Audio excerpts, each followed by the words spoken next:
কষ্টের দিন তো শুরু হয়ে গেছে, আর কি বলবো তোমাদেরকে। তো হ্যালো, আমি স্নিগ্ধা। তো সকলকে স্নিগ্ধাস কেকস ওয়ার্ল্ডে আবার ওয়েলকাম। তো চলো আজকে আরও একটা নতুন কেকের ভিডিও নিয়ে হাজির হলাম। তো আজকে যে কেকটা নিয়ে আমি কথা বলছি, তো এই যে গরম পড়ে গেছে, আর এই গরমের মধ্যে ক্রিম স্টেবল করা, চকলেটের কোনো ডেকোরেশন করা, সেগুলো নিয়ে হয়ে যায় না খুব চাপ।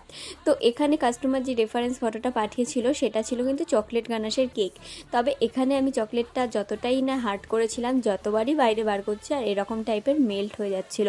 আমার এখানে আর কিচ্ছু করার ছিল না, যে আমি কিভাবে ঠিক করবো আমার মাথাতেও ছিল না।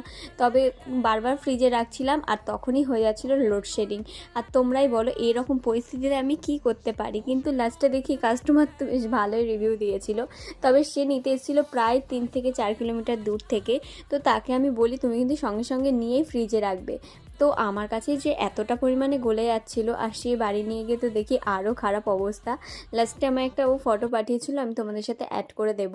তো কেকটা কিন্তু হাফ পাউন্ডের ওপর ছিল, ইনসাইড কিন্তু বাটারস্কচ ফ্লেভার ছিল, আর ওপরের ডিজাইনটা কিন্তু এরকম চকলেটের ওভারলোডের ছিল।